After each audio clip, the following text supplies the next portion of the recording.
The CAA offers fast-track citizenship to Hindus, Christians, Buddhists and Jews facing persecution in India's neighborhood of Pakistan, Bangladesh and Afghanistan. The only exception it makes is for Muslims. Coupled with the nationwide National Register of Citizens (NRC) that Shah keeps threatening is imminent, it takes India down a road of religion-defining citizenship, which is at total variance with our secular constitution.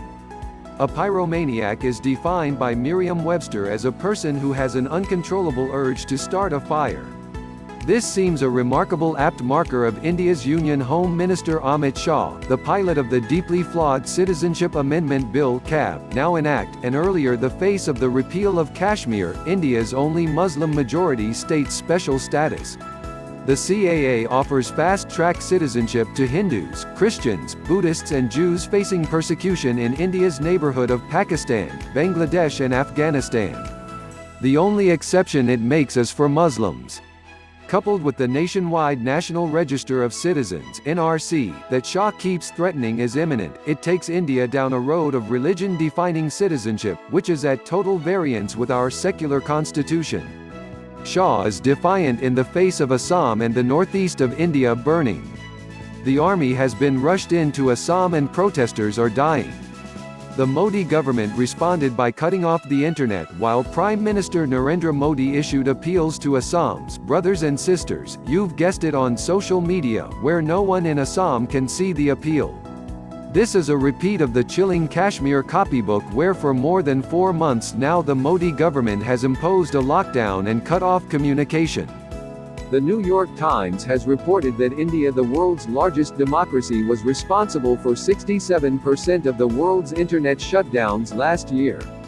With 134 incidents this year, India has had 89 internet blackouts, some lasting months as in Kashmir. So now the army has been deployed in both the border states of Kashmir and Assam. All this frantic action of setting state after state on fire while the Indian economy implodes and stagflation looms is puzzling. The urgent requirement for the Modi government was to set the economy back on track. Instead, it decided to essentially make India's 200 million Muslims feel that they were second-class citizens living in what was a Hindu Rashtra and not a secular democratic republic. Consider the big takeaway from the second Modi government term.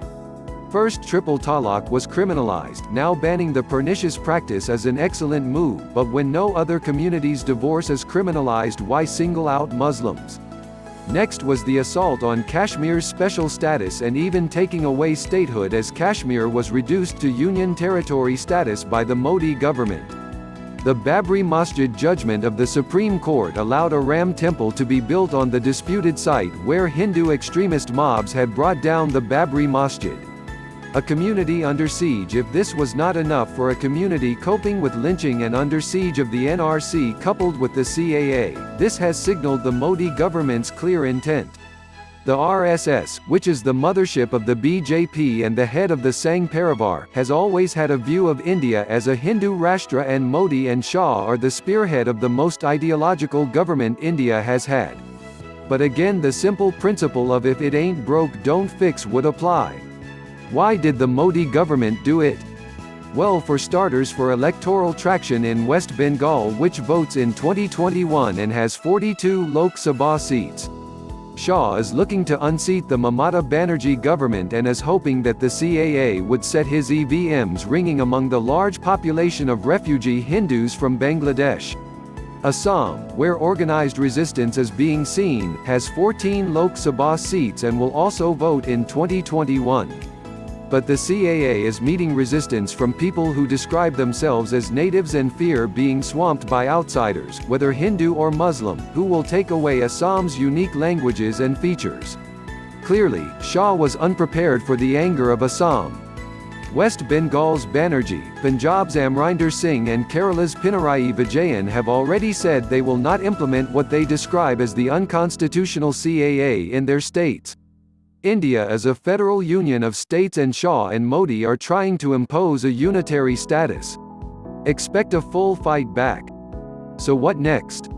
Since Parliament has passed the bill, the CAA will now be challenged in the Supreme Court. Will the Supreme Court protect the idea of a secular democratic India with absolute equality between citizens of all faiths? It must, or the audacious experiment of the India project conjured up by giants like Mahatma Gandhi, Jawaharlal Nehru and Sardar Patel will dwarf itself into a Hindu Rashtra. New Delhi, more than 100 activists protesting against a new Indian citizenship law were injured in New Delhi on Sunday as they clashed with police who used tear gas and baton charges to disperse demonstrators at a major university. Prime Minister Narendra Modi's government says the new law will save religious minorities such as Hindus and Christians from persecution in neighboring Bangladesh, Pakistan and Afghanistan by offering them a path to Indian citizenship. But critics say the law, which does not make the same provision for Muslims, weakens India's secular foundations. Sunday was the fifth straight day of protests across the country against the law enacted earlier this month, and the third day running in the capital. Police tried to contain thousands of protesters, including locals and students, who had gathered near the Jamia Millia Islamia University in southeast Delhi. Clashes erupted and authorities said protesters torched buses, cars and motorbikes. Officials at two local hospitals said more than 100 people with injuries had been brought in following the clashes. Many of them have fracture injuries. "We are running out of plaster of Paris for casts," said Inamul Hassan, an official at the Al-Shifa hospital located near the university, adding more than 80 people with injuries had been brought to the hospital.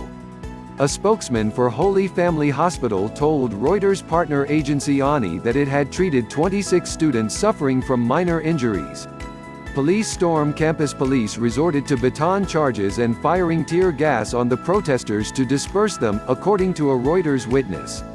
Officers stormed the campus grounds to confront protesters they said fled into the university and threw stones at police. About 4,000 people were protesting and police did what they did to disperse them when the crowd burned buses, said Chinmoy Biswal, a senior police officer in the area. If it had been a peaceful mob it would have been dispersed peacefully. He added that police entered the campus to maintain order and that 6 officers had been wounded in the clashes. However, some students and officials at Jamia Millia, a storied institution almost 100 years old, decried the police action. Police have entered the campus by force, no permission was given. Our staff and students are being beaten up and forced to leave the campus. Wasim Ahmed Khan, a senior faculty member of the university, told ANI. Student Tareem Mirza said students took shelter in the library after police on the campus fired tear gas. BJP Congress blamed game. The protests have raged particularly in some eastern states such as Assam, Tripura and West Bengal, where resentment towards Bangladeshi immigrants has persisted for decades. Authorities have shut down internet access in several parts of the affected states in an attempt to maintain law and order. Modi, speaking at a rally in the eastern state of Jharkhand on Sunday, blamed the opposition Congress Party and its allies for inciting violence against the citizenship law. The Congress Party in turn slammed Modi's Bharatiya Janata Party on Twitter, saying, "The government has failed at its duty to maintain peace in the nation." Local authorities ordered all schools in southeast Delhi to remain closed on Monday. Jamia Millia University had already said, on Saturday, that it was closing early for the winter break. The Aligarh Muslim University in the northern state of Uttar Pradesh also announced that it was shutting early for the break after student protesters clashed with police on Sunday. Hundreds of activists gathered outside the New Delhi police headquarters on Sunday night to protest against alleged police brutality and the detention of students. A lawyer, who is trying to negotiate the release of detained students, said at least 28 were being held at one police station in South Delhi. A police spokesman did not respond to a call or message asking about the number of people detained. Meanwhile, protests against the law continued in parts of eastern India. A highway connecting West Bengal and Assam was blocked in several places on Sunday when protesters burned tires, demanding the law be scrapped. Violence was also reported in Patna, the capital of the eastern state of Bihar. Please subscribe our YouTube channel Listen News here. If you like the video, please like, comment and share the video.